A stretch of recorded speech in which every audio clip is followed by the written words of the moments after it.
오늘은 사울의 거짓 회개, 사울의 거짓 회개이라는 제목으로 말씀을 상고합니다. 이제 사무엘을 통해서 하나님이 거듭 사울의 범죄를 이제 지적을 하셨어요.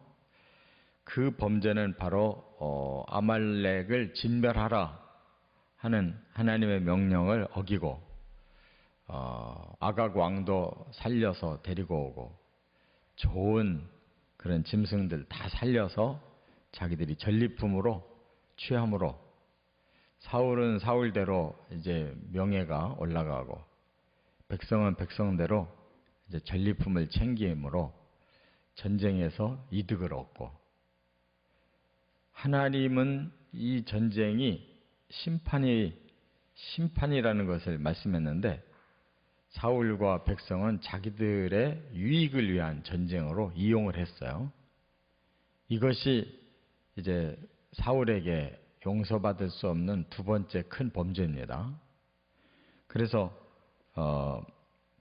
이제 사무엘이 돌아서려고 하니까 그제서야 사울이 내가 범죄하였나이다 하고 용서를 구해요. 그러나 그 회개까지도 거짓이었어요. 진정한 회개가 아니었다는 것을 오늘 본문에서 보여줘요. 그러니까 사울은 정말 믿음이 다 사라진 사람이고, 왕이 되고 나니까 인본주의적인 생각으로 이제 자기가 얼마든지 나라를 잘 다스리고 또 자기 힘으로 전쟁도 이기고 또 얼마든지 세상의 군왕으로 이름을 높일 수 있다, 이렇게 한껏 교만해진 거예요. 그래서 하나님이 별로 필요가 없는 겁니다. 사무엘도 별로 필요가 없어요. 이제 자기가 오로지 절대 왕권을 가진 그런 왕으로 얼마든지 할 수 있다, 이렇게 인본주의적인 생각이 꽉 차 있기 때문에 적당히 이제 회개하고 넘어가려고 한 거죠. 근데 하나님이 적당히 넘어가실 수가 없잖아요. 그래서 오늘 본문에 이제 거짓 회개라는 그 증거가 이렇게 뚜렷하게 나타나요. 첫째, 24절부터 26절에 보면 백성들이 두려워서 불순종했다고 말했다 하는 겁니다.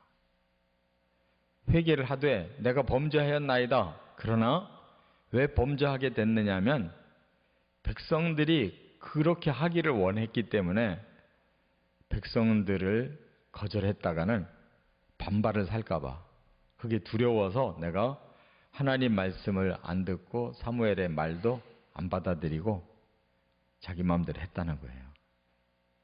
그러니까 결과적으로 가만히 들어보면 회개는 하면서도 그 이유가 자기에게서 잘못된 게 아니고 백성들에게서 잘못되어 있다는 거예요. 백성들을 다스리는 왕으로서 어쩔 수가 없었다. 역시 이것도 이제 핑계를 백성에게 돌리고 변명을 하는 거죠. 결과적으로는 자기가 잘못이다, 왕이니까 책임자로서 잘못했지만 그 원인은 백성에게서 나온 거다. 백성이 이렇게 하기를 원했다, 그 말이에요. 이러한 회개가 우리가 많아요. 보면 제가 잘못한 겁니다, 제 책임입니다, 제가 죽을 놈입니다 하고 하나님 앞에 모든 문제의 근원이 나에게 있습니다 라고 회개를 하질 않아요. 항상 보면 그래도 이 핑계 저 핑계 다른 원인이 많이 있어서 그렇지 하나님 앞에 정말 내가 주동자입니다 이렇게 말을 안 한다는 거예요. 이것이 이제 사람들의 한계고, 사울도 한 인간으로서 끝까지 자기를 정당하고 하고 싶은 거죠. 앞에 말씀에서 제일 버리기 힘든 게 자존심이라고 그랬잖아요. 나라고 하는 자아를 못 버려요. 그러면 끝장날 것 같이 느껴지는 거예요. 근데 사실은 나 자아를 버려야 진정으로 하나님 앞에서 다시 시작할 수가 있는 거거든요. 그것이 끝까지 안 되는 거예요, 사울은. 그래서 사울의 지금까지 한 행동을 돌아보면 오히려 자기가 백성을 군림해가지고 자기 마음대로 했잖아요. 맹세도 경솔하게 함부로 시키는 바람에 전쟁도 완결을 못했고 백성들도 배가 고파가지고 죽을 지경이 돼서 오히려 싸움도 제대로 못하게 만들고 이제 일단 전쟁이 승기를 잡은 후에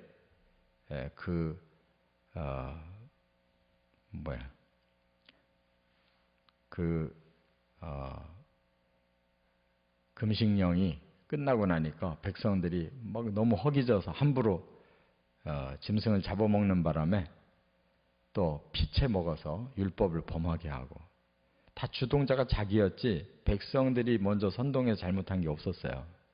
따지고 보면. 그런데 싹 뒤집어가지고 백성들 때문에 자기가 하나님 말씀 불순종할 수밖에 없었다. 이렇게 말해요. 하나님이 속을 훤히 들여다보고 모든 내용을 아시는 하나님이 볼 때 너무 어이가 없고 아마 그가 더 미웠을 거예요. 이게 우리들의 모습이라는 걸 깨달아야 돼요. 그 다음에 두 번째는 27절부터 33절에 보니까 여전히 자신의 체면을 유지하려 했다 하는 거예요. 이게 정말 중요한 거는 자기 체면이에요. 그래서 사무엘이 그 거짓 회개를 안 받아들이고 그냥 혼자 돌아가려고 하니까 다급하니까 사무엘의 겉옷을 붙잡고 늘어진 거예요. 사무엘의 겉옷이 찢어졌대요.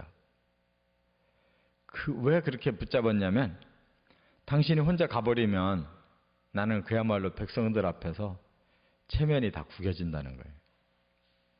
그러니까 내 체면을 살려달라. 내가 지금 이제 전쟁을 승리로 끝냈고 하나님 앞에 감사의 제단을 내가 쌓을 테니까. 그 사람은 제단 안 쌓았어요. 기념비만 세우고 말하려고 했는데 사울이 온 김에 찾아온 김에 이제 나는 당신과 함께 가서 하나님 앞에 감사의 제단을 쌓을 거니까 백성들 앞에서 나를 왕으로 인정해서 함께 가자는 거예요. 백성들 앞에서. 그러니까 말로만 회개를 했고 여전히 자기는 왕으로서 하나님의 사람으로서 이렇게 체면을 세우려고 하는 거예요. 그러니까 우리 사람들이 더 중요하게 여기는 게 뭐냐? 하나님을 두려워하는 게 아니라 사람을 더 두려워해요. 그래서 백성들의 인정해주는 권위를 자기가 이제 끝까지 받고 싶은 거예요. 사무엘에게 옷이 찢어질 만큼 붙들고 늘어져 가지고 결국은 이제 사무엘이 그렇게는 해주는데 메시지를 분명히 말씀해요. 하나님은 변개치를 않으십니다. 당신이 아무리 이렇게 구걸을 해도 하나님 마음은 이미 돌아서서 당신을 버렸습니다. 그럼에도 불구하고 끝까지 같이 자기를 위해서 동행해 달래요. 그래서 사무엘이 데리고 가서 제단에서 경배를 드려요. 그러니까 이 사람은 나중 일을 어떻게 되든 하나님의 마음은 어떻든 뭐 그게 중요한 게 아니죠. 백성들 앞에서 자기 체면이 왕으로서 여전히 건재하다 하는 것을 보여주고 싶은 것이 다예요. 그 바람에 이제 사무엘이 한 가지를 그 앞에서 또 행하는데 그게 뭐냐면 적군 아말렉 왕 아각이라는 사람을 생포해서 데리고 왔잖아요. 왜 생포해서 데리고 왔냐면 자기 높이려고. 내가 적군의 왕을 이렇게 잡아왔다 하고 백성들 앞에서 한껏 자기의 위상을 높이려고 데리고 온 건데 사무엘이 직접 이 아각 왕을 죽여요. 왜 죽이겠어요? 그 사울과 백성들이 보는 앞에서 아각 왕을 죽인 것은 바로 하나님의 뜻이 이거였다. 심판이었다.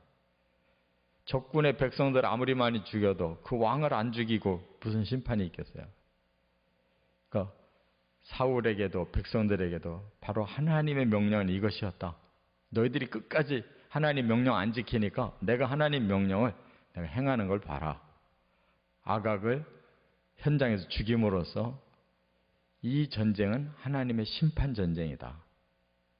이게 진정으로 회개 안 하는 이 사울 앞에 그거를 보여주잖아요. 그러니까 사무엘은 끝까지 사울은 거짓 회개라는 걸 알고 있었어요. 진짜 회개하려면 제가 잘못했습니다. 아각을 죽이고 모든 지금 동물들 다 전리품으로 가져온 동물들 다 죽이겠습니다. 백성을 시켜야 될 거 아니에요. 자기가 아각을 죽이고 백성들 보고 시켜서 하나님 명령 어긴 그런 짐승들 잡아온 거 좋은 거 지금 당장 죽여라. 이렇게 해야 회개잖아요. 말로만 하는 게 아니라 행동으로 하나님이 잘못했다고 말씀한 거에 대해서 실천해야 되잖아요. 근데 아각을 안 죽이고 짐승들도 안 죽이고 그대로 놔두고 지금 내가 잘못했는데 백성들이 원해서 할 수 없이 내가 하나님 말씀 불순종했으니 그냥 용서해 주시고 내 체면을 살려서 내가 하나님 앞에 감사 예배 드리려고 하니까 나와 함께 예배 좀 드려달라고 이렇게만 요구하는 거예요. 사울이 해주긴 해줬어도 그들이 하지 못한 일, 정말 행동으로 회개를 해야 할 일을 사무엘이 보여주는 거예요. 아각을 죽인 거예요. 끝으로 세 번째, 결정적인 거짓 회개라는 것을 다시 한번 보여줘요. 어떻게? 34절부터 36절에 보니까 사무엘이 다시는 사울을 보지 않았다. 죽기까지 사무엘은 사울 안 만났어요. 그러니까 나중에 하도 답답해서 28장 이후에 전쟁은 벌어지고 자기는 잘못하면 실패하겠고 하니까 하도 답답해서 물어볼 사람이 없으니까 여자, 그 접신시키는 여자를 찾아가서 사무엘의 영을 불러요. 그래서 사무엘에게 도움을 청하려고 하니까 사무엘이 너는 내일 죽는다. 전쟁에 나가면 너와 자식들이 죽을 거다. 그 예언만 들어요. 그리고 그 이튿날 정말 죽어요. 그러니까 이렇게 끝장이 났는데도 불구하고 끝까지 자기 생각대로 해보려고 매달리고 자기 체면 유지하고 어떻게 해서라도 자기 힘으로 다 해보려고 하다가 사울은 끝내 망했어요. 사무엘이 죽을 때까지 난 다시 안 보겠다 하고 정말로 그는 사울을 다시 찾질 않았어요. 하나님도 후회하셨다 그랬고. 그러니까 우리가 이 성경 구절을 대충 읽으면 안 돼요. 이 한 구절 한 구절을 음미하고 읽어보면 하나님 마음이 얼마나 아프시고 하나님이 정말 사울을 얼마나 사랑했는데 얼마나 실망시킨 사람인가를 알 수가 있어요. 이게 후회했다라는 말은 하나님이 계속 마음 아파하셨다는 거예요. 그런데도 불구하고 사울은 40년간 왕노릇했어요. 40세에 왕이 됐다고 그랬는데 40년간 왕노릇 다 80세에 죽었어요. 그런데 마지막 15년은 다윗 때문에 아주 괴로웠던 거예요. 15년. 다윗을 사위 삼고 군대 장관 삼고 그리고 자기 휴야에 15년을 두면서 다윗이 점점 승하니까 나중에는 죽이려고 해서 10년 이상 다윗이 도망다니고 사울은 계속 뒤쫓아다녔잖아요. 그 인생이 얼마나 마음이 비참한 거예요. 사위를 갖다가 자기 군대 장관을 갖다가 죽여야지 되니까. 그러니까 사울의 40년의 왕이라는 것은 겉으로 보면 대단한 것 같은데 그 중심을 보면 아주 불행한 사람이에요. 왕위만 길게 했지 하나님도 버렸고 사무엘도 버렸고 다윗은 원수가 됐고 누구 하나 사울의 편이 없어요. 그런 인생 40년 아니라 400년 산들 뭐예요? 우리도 뭐가 중요한가 하는 걸 우리가 거짓에게 사로잡히지 말고 하루를 살더라도 진심으로 살아가는 저와 여러분 되시길 주의 이름으로 축원합니다. 기도드립니다.